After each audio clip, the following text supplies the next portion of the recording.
ऐतिहासिक, अभिमानास्पद, गौरवशाली क्षण. छत्रपती शिवाजी महाराजांचे 12 किल्ले युनेस्कोच्या जागतिक वारसा यादीत शुक्रवारी रात्री देवेंद्र फडणवीस यांनी ट्विट करत संपूर्ण महाराष्ट्राला आनंदाची बातमी दिली. यादीमध्ये महाराष्ट्रातील 11 आणि तमिळनाडूतील 1 अशा एकूण 12 किल्ल्यांचा समावेश करण्यात आला आहे. त्यामुळे महाराष्ट्रासाठी आणि जगभरातल्या आणि तमाम शिवप्रेमींसाठी ही आनंदाची आणि अभिमानाची गोष्ट आहे.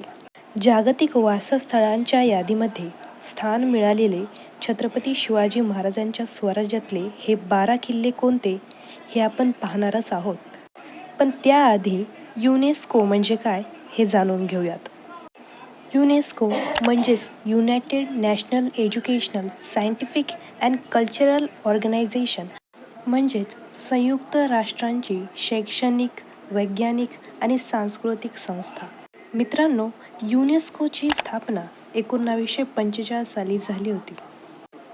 या संस्थेचं मुख्य काम म्हणजे शिक्षणाचा प्रचार, विज्ञानाची मदत, संस्कृती वाचवणे, ऐतिहासिक जागा जपणे इत्यादी.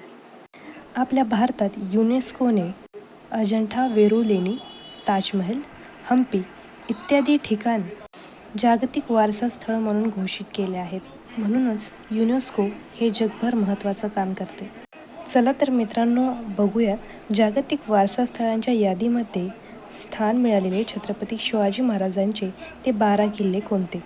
तमिळनाडू येथील जिंजी किल्ला हा विल्लुपुरम या जिल्ह्यात आहे.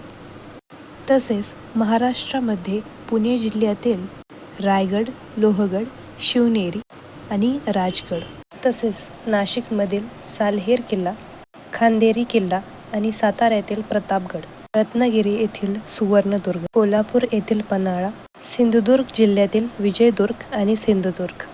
तर या 12 किल्ल्यांची नावे जागतिक वारसा स्थळांच्या यादीमध्ये म्हणजेच युनेस्को संस्थांमध्ये नोंदवले गेलेले आहेत. असेच माहितीपूर्ण व्हिडिओ बघण्यासाठी चॅनलला सबस्क्राईब आणि लाईक, शेअर नक्की करा. धन्यवाद.